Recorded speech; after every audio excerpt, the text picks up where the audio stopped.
après L'Oréal, on a le plaisir d'accueillir le groupe Carrefour, Élodie Pertuiseau, que je connais très bien puisqu'on a eu l'occasion de travailler ensemble. Aujourd'hui, Élodie, c'est une figure du digital en France. C'est la patronne du digital chez Carrefour qui est en train de faire le turnaround de cette société pour en faire une digital retail company. Et ce matin, elle va nous parler de tout ce qu'ils sont en train de faire et en particulier d'un thème qui est moins glamour, qui est le thème de l'inflation, mais comment la data peut aider. Voilà. Merci Pascal et bonjour à tous. Alors effectivement, j'étais ici il y a un an à peu près pour parler du digital et de la transformation digitale de Carrefour.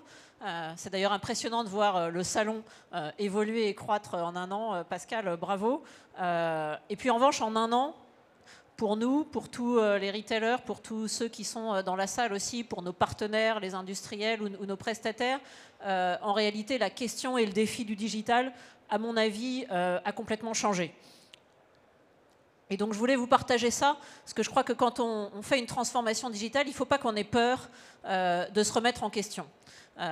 Évidemment, tout a changé avec l'inflation des prix, avec aussi l'inflation des coûts de distribution.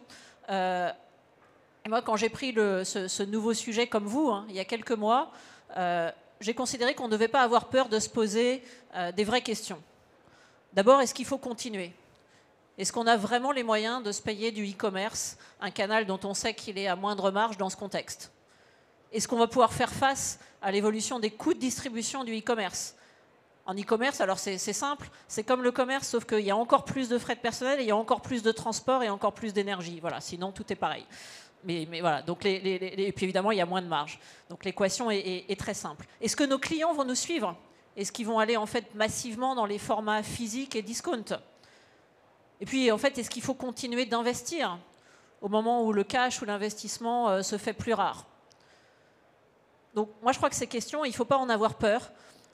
Chez Carrefour, souvent, je les pose assez directement à mes équipes en disant « Mais en fait, qu'est-ce qu'on fait ? Voilà. Comment on se réinvente ? Qu'est-ce qu'on fait ? Est-ce qu'on fait juste comme avant ou est-ce qu'on réinvente notre modèle ? Est-ce qu'on réinvente l'e-commerce, la tech, la data face à l'inflation ? Donc, je voudrais vous montrer quelques exemples de réinvention. Je pense que vous m'avez compris sur l'orientation qu'on prend. La première, c'est de se dire, tu l'as évoqué Pascal, la Digital Retail Company qu'on a lancée il y a un an chez Carrefour, qui était notre horizon, notre ambition de croissance pour le digital. On en a fait maintenant notre modèle. Notre modèle de Carrefour 2026, qu'Alexandre Bompard a lancé il y a quelques jours, que vous avez sous les yeux. Notre modèle qui est assez simple, une mission qui est la transition alimentaire pour tous, notre mission depuis 2018. Et puis 2 piliers, s'engager pour nos clients pour qu'ils accèdent au meilleur, réinventer, inventer le groupe de demain avec ce modèle de la Digital Retail Company. Parce que finalement, notre conviction, c'est que cette crise qu'on est en train de vivre, qui est probablement une des plus graves, c'est aussi l'occasion de se réinventer et de repenser notre modèle. Et que le digital lui-même doit se repenser si on veut être au cœur de ce modèle de Carrefour. Alors qu'est-ce qu'on fait ?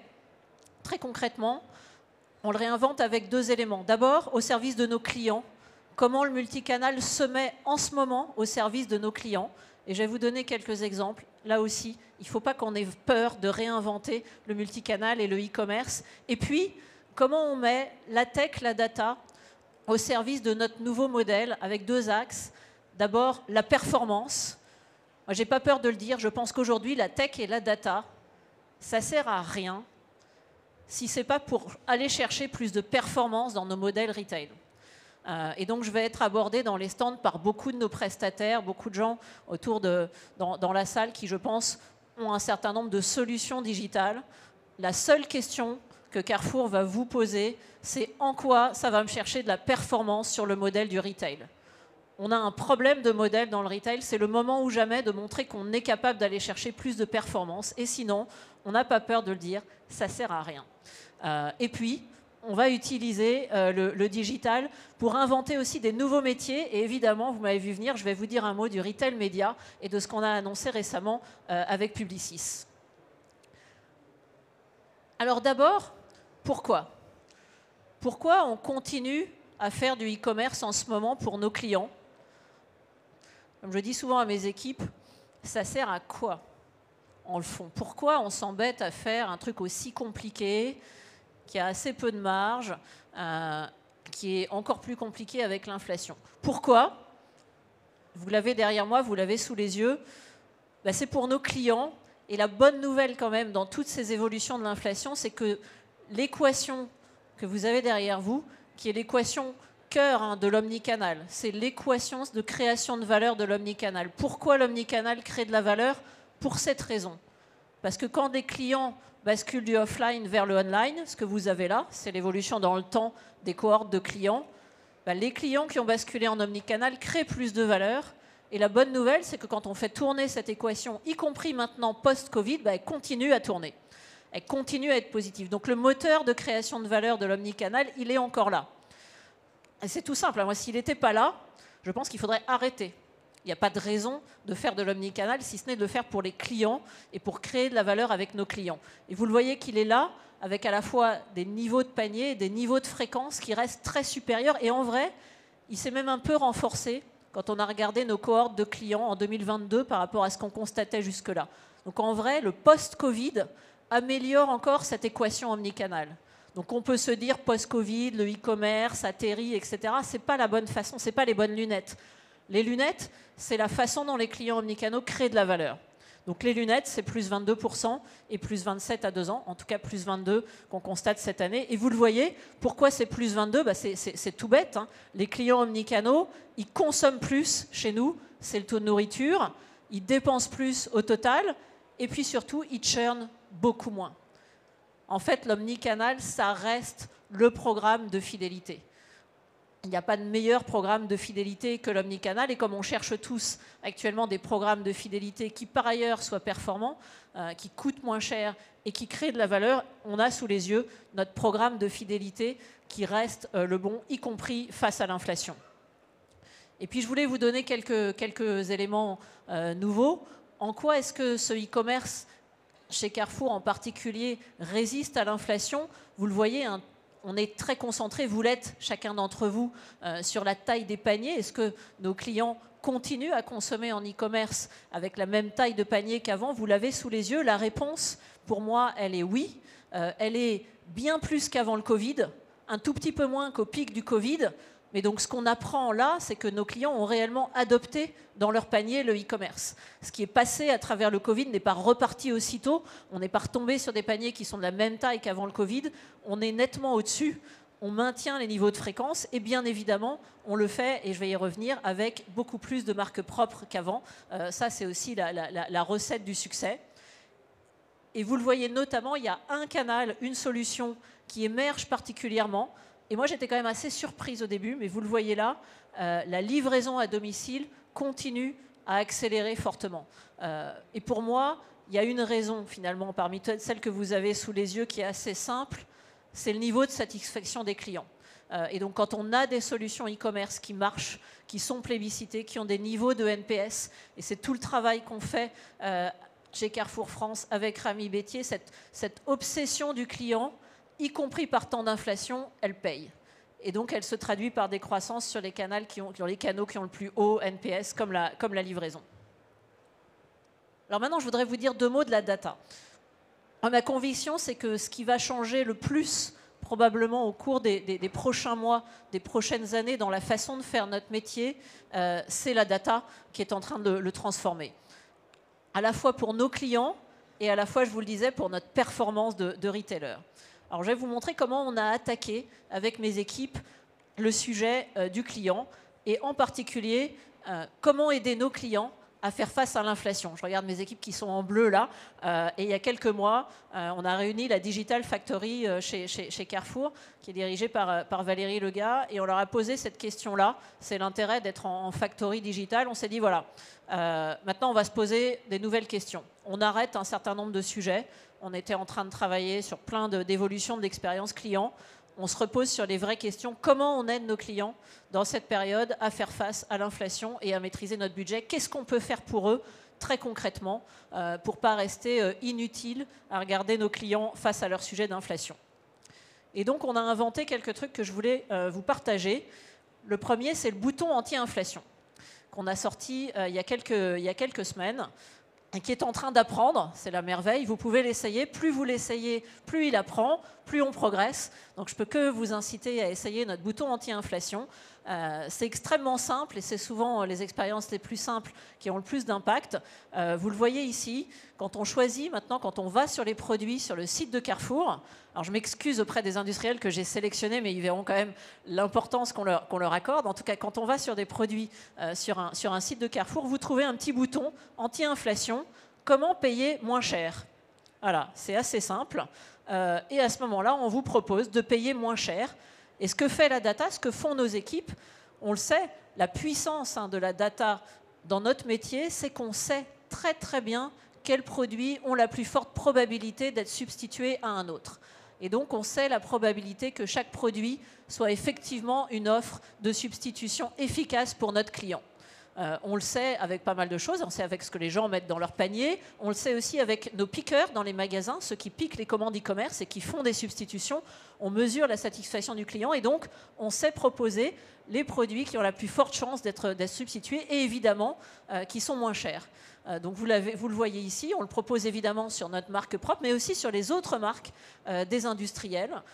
Et donc on a des conversations intéressantes avec les industriels pour remplacer, vous le voyez ici, un produit par un autre. Ça peut être de la même marque, si dans la même marque vous avez moins cher, mais sur un besoin très proche, ou ça peut être d'une autre marque, vous le voyez ici, passer d'une marque nationale à une autre marque nationale, mais qui est capable de répondre aux mêmes besoins pour un peu moins cher. Je crois que c'est ça ce qu'on attend d'un retailer aujourd'hui, ce que nos clients attendent d'un retailer et de Carrefour, c'est exactement ça. C'est d'être capable de les aider à faire des choix et non pas à choisir, et vous le voyez ici, nous on ne veut pas que nos clients choisissent entre la viande et le poulet, entre mettre ou pas des fruits et légumes au panier, parce que c'est ça ce qui se passe en réalité. On veut qu'ils puissent choisir sur le même besoin, pour garder leur intention, garder ce qu'ils ont l'intention d'acheter et acheter un peu moins cher, un peu, qui peut être 15%, 20% moins cher, souvent pour la même unité de besoin. C'est le bouton anti-inflation. On est en train de le faire progresser, de lui faire apprendre. C'est du machine learning. On est en train de l'améliorer. On va prendre tous les retours de nos clients, de nos industriels, et puis on va le développer. Deuxième solution que nos équipes ont inventée, c'est le swap de panier avec la promotion. Donc là, c'est encore une autre idée. À la fin, quand vous allez sur le site de Carrefour, ou sur l'application d'ailleurs, vous avez rempli votre panier, et à la fin, on vous propose de le transformer en promotion. Voilà. Alors comment ça marche? Ça, c'est pas très compliqué de le transformer en promotion. Ce qui est compliqué, c'est d'assurer qu'on ne baisse pas le panier pour autant des clients et qu'on va avoir un certain nombre d'articles aussi. Donc il ne s'agit pas uniquement de prendre un panier et de le faire moins 70%. Il s'agit souvent aussi de s'apercevoir que par exemple il y avait un 2+1 qui était proposé, que le client est passé à côté. Il s'agit de voir qu'il y a là aussi une unité de besoin très proche sur un produit qui n'est pas exactement celui que le client a mis au panier, mais qui existe en promotion sur une autre marque et notamment souvent sur une marque propre. Donc de la même façon, on attend à peu près 15% de taux de remplacement, c'est ce qu'on constate auprès de nos clients sur ce swap de panier. Alors on avait le swap pour mieux manger, c'était sorti au mois de mai, l'inflation est venue, on a maintenant le swap pour consommer moins cher. Et puis bien sûr, ça c'est plus classique, on expose évidemment nos solutions et notamment les marques propres. Et là aussi, ce que nous permet la data, c'est non pas de pousser les marques propres sans réfléchir, de pousser telle ou telle marque. C'est de comprendre comment nos clients raisonnent face à l'inflation. C'est de mesurer réellement comment ils se comportent sur un rayon, comment leurs attentes ont évolué et d'ajuster notre proposition. Et donc vous le voyez, le ranking de produits, l'ordre dans lequel on présente les produits, tout simplement, mais il est en train de bouger. Il est en train de bouger en prenant le feedback de nos clients actuellement. Et c'est comme ça, notre conviction, c'est que c'est comme ça qu'on fera un e-commerce qui répond à ce que les clients attendent aujourd'hui, qu'on ira croître évidemment la part des produits Carrefour, mais plus que la part des produits Carrefour, le niveau de satisfaction de nos clients sur le e-commerce. Alors évidemment, ça dérange. Évidemment, on n'avait jamais fait ça. Prendre une marque nationale, proposer de la remplacer par une autre un peu moins chère, changer le panier à la fin, c'est comme si dans le magasin physique, vous passez à la caisse, on dit mais enlevez la boîte de lait, mettez celle qui est un peu moins chère, et là, prenez 2 produits en promotion en plus et votre facture sera moins chère. Je pense que c'est ça ce qu'il faut faire aujourd'hui si on veut répondre aux attentes de nos clients. Un mot sur les coûts de distribution. évidemment, je vais vous dire un mot sur le retail média, ce qu'on a annoncé avec Publicis. Pour moi, le retail média, c'est plus que jamais, là aussi, l'accélération qu'on doit prendre. Évidemment, parce que vous le savez, le marché du retail média est en train d'accélérer, encore plus dans notre contexte actuel. Ce que cherchent les marques, ce que nous cherchons tous, c'est évidemment des canaux qui soient plus performants et qui soient plus mesurables. C'est la démonstration que je viens de faire juste avant. Je pense que toutes les marques qui travaillent avec nous cherchent à mesurer l'impact de leurs investissements marketing, à les investir à l'euro près, au centime près, dans des canaux qui sont maîtrisables. C'est le cas du retail média. C'est de moins en moins, avec les sujets des cookies, le cas des autres canaux. C'est ce qu'on veut faire. Alors, c'est ce qu'on faisait avec Carrefour Links. Il y a un an, je vous parlais aussi ici de Carrefour Links et du retail média. Qu'est-ce qu'on veut faire de différent ou de plus avec Publicis? D'abord, on veut s'allier avec celui qui a craqué le sujet aux États-Unis. Ce qu'on a partagé avec Publicis, c'est qu'on était en Europe, on est ici à Tech for Retail pour l'Europe, on est en vrai très en retard sur le retail média quand on voit l'importance que c'est en train de prendre aux États-Unis. Chez Walmart, c'est 2 milliards de revenus en 2021. C'est des croissances à 2 chiffres. Walmart a l'intention d'être parmi le top 10 des médias aux États-Unis dans quelques années. Et chez nous c'est un peu lent, si on est honnête. C'est un peu lent parce que l'Europe est un marché éclaté, parce qu'on est plus compliqué, enfin pour tout un tas de raisons. Et je pense que ce qu'on doit faire, ce qu'on cherche à faire, en tout cas Carrefour et Publicis, c'est accélérer ce marché. En vrai, il n'y a pas de raison qu'on aille moins vite que les États-Unis. Les raisons pour lesquelles le retail média accélère, c'est les mêmes. On a besoin d'investissements qui soient plus efficaces. Les industriels sont d'ailleurs les mêmes. Ils travaillent aux États-Unis comme ils travaillent en Europe. La donnée des clients, elle est au moins d'aussi bonne qualité. Quand je me compare à Walmart, quand on va les voir, ils n'ont pas de programme de fidélité. C'est dingue en fait. Ils sont très en avance, ils n'ont pas de programme de fidélité. Ils ont Walmart Plus, ça démarre. Nous, on a les programmes de fidélité. Donc on a une capacité incroyable à relier la donnée à ce qui s'est passé avec le client, à le repérer sur le site e-commerce, à voir s'il transforme en magasin. On a cette chance quasiment, nous évidemment Carrefour, mais tous les retailers en réalité ont des programmes de fidélité qui sont plus puissants que ceux des États-Unis. Donc en fait, il n'y a pas de raison. La seule raison, c'est qu'on n'est pas organisé, on n'est pas structuré pour y aller. Et c'est ça, en fait, ce que je voulais partager avec vous, c'est ça l'ambition de ce qu'on veut faire avec Publicis, c'est de s'organiser, et indépendamment, à la limite, de tel ou tel retailer, c'est d'organiser le marché européen pour aller sur le retail média, pour avoir une proposition qui soit pour les industriels au moins aussi efficace que celle qu'ils voient quand ils vont sur le marché américain, pour avoir les technologies d'Epsilon, de Citrus, qui sont les meilleurs au monde. D'ailleurs, ils sont présents aux États-Unis parce qu'évidemment, ça requiert de la technologie. Et puis pour avoir la double compétence, le retail d'une part, parce que ça reste du retail média, et le média avec Publicis pour aller accompagner aussi tous nos acheteurs de médias, toutes nos populations marketing pour adopter. C'est évidemment beaucoup plus puissant, mais comme ce qui est plus puissant, c'est aussi un tout petit peu plus compliqué que d'acheter chez Google. Et c'est ça ce qu'on veut faire avec Publicis. Donc en tout cas, on sera ravis d'échanger plus avant avec chacun d'entre vous et de vous présenter les solutions Carrefour Publicis. Puis bientôt, on aura un nom. On n'a pas encore de nom, mais on aura un nom pour Carrefour et Publicis et pour notre joint venture. Je vais conclure par vous dire un mot de l'utilisation de la data, je vous disais, et de la tech. Je vous disais, tous ces investissements, ils servent à rien. Souvent, je provoque mes équipes au comité d'investissement sur ce sujet, en disant, moi, on ne peut pas continuer à investir autant de tech et de data si on ne va pas maintenant toucher le cœur du modèle du retail. Il faut qu'on aille bouger les lignes du cœur du modèle. C'est maintenant ou jamais. C'est maintenant que le retail en a besoin. C'est maintenant qu'on a des coûts de distribution qui explosent du fait de l'énergie, du fait de l'inflation. C'est maintenant qu'on doit faire nos preuves. Aller traiter vraiment profondément les ruptures. Qu'est-ce qu'on peut faire sur la tech? Aller automatiser, optimiser nos assortiments, simplifier nos assortiments. Vous avez vu qu'on avait fait des annonces sur le sujet. Digitaliser nos catalogues une fois pour toutes. Je crois que maintenant, il faut qu'on y aille. On n'a plus le droit maintenant de se projeter. Et quand on se projette en 2026, pour nous, 2026, c'est maintenant. Il faut démarrer. C'est l'exemple des ruptures en magasin. Vous en aurez d'autres, je crois, dans les sessions qui arrivent. Comment on fait, une fois pour toutes, pour être capable de mettre de la tech, repérer les ruptures, les traiter, Nous, on a encore beaucoup d'équipes qui vont à la main, qui vont repérer les ruptures, qui vont en réserve, qui ramènent le produit, qui se passent des papiers. Si vous avez été dans les magasins Carrefour, on a des tas de papiers qui circulent entre nos équipes.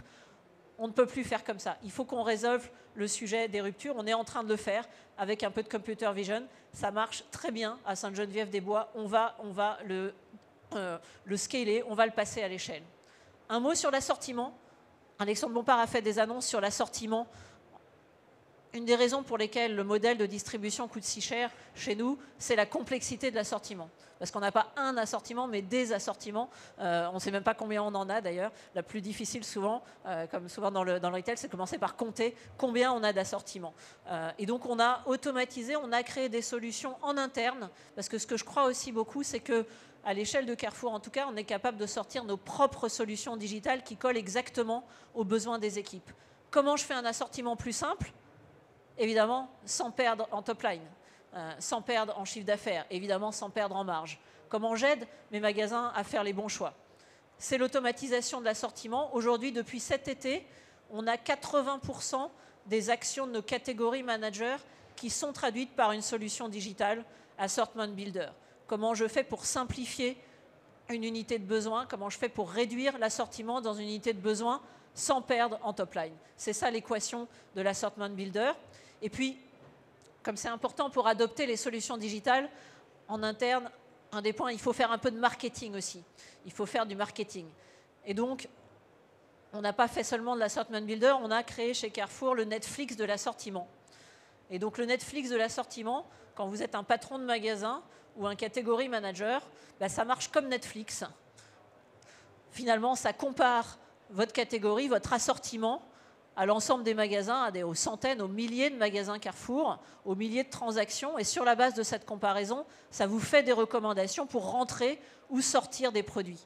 Ça marche comme Netflix, c'est comme quand vous vous connectez et qu'on vous propose les meilleures vidéos, sauf que souvent on vous propose celles de vos enfants. Moi, je propose exactement celle du catégorie manager. Et donc, il se connecte et il voit quels sont finalement les produits, les meilleurs produits qui sont susceptibles de rentrer dans son assortiment ou de sortir de son assortiment sur la base de la data. Évidemment, ça donne lieu à des conversations intéressantes avec les industriels, ça donne lieu à des conversations intéressantes en interne pour réduire les assortiments, mais on sait comme ça simplifier et on a besoin de simplifier.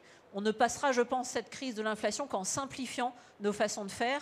Qu'est-ce que ça fait la data ? Tout simplement, ça nous donne confiance dans notre capacité à simplifier, à mettre notre énergie sur d'autres sujets qu'à refaire ça à la main, multiplié par 5000. Donc c'est ce qu'on est en train de sortir, le Netflix de l'assortiment chez Carrefour, qui va, je pense, être une des grandes réponses aux enjeux qu'on vit actuellement. Et puis, ça, c'est du teasing, je vais conclure dessus.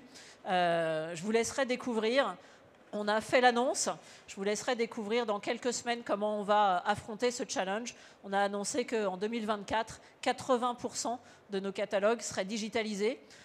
Et donc, on est actuellement en train de sortir une solution qui s'appellera le Hub Promo et qui remplacera le catalogue et que je vous inviterai probablement à découvrir au prochain Tech for Retail. Pascal. Merci beaucoup. Écoutez, quelle transformation de Carrefour. Moi, j'ai quitté le groupe Carrefour il y a 2 ans avec une image du digital chez Carrefour et j'en trouve une qui a évolué terriblement. Et surtout, j'ai bien aimé ce que tu disais, c'est très concret et tu poses les questions, est-ce qu'on a vraiment besoin de ça ? Parce qu'il y a quelques années, on se faisait plaisir avec le machine learning, mais là, j'ai l'impression que là, il y a des vraies applications. Exactement. Je pense que le maître mot, c'est ça. On n'est plus dans un moment où on se fait plaisir. La bonne nouvelle, c'est que je pense qu'on est capable de montrer très concrètement ce qu'apporte la data ou la tech à l'évolution de nos métiers. Et je pense que ce que font mes équipes au quotidien, ce que vous verrez d'ailleurs sur le stand de Carrefour, c'est cette démonstration. Il faut que ce soit hyper pragmatique, il faut que ce soit chiffré. La bonne nouvelle, c'est que je pense qu'on est capable de le faire. Et c'est la condition sine qua non. Je pense qu'il faut avoir le courage, quand ça ne démontre pas ses résultats, d'arrêter. Et de faire d'autres choses. Et c'est ça, finalement, nos Digital Factory. On arrête aussi plein de trucs. Pour sortir le bouton anti-inflation, je pense qu'on avait 50 idées. Voilà. Et il y en a 3 qui sont sorties. Et donc, c'est ça aussi, je pense, notre nouvelle façon de faire.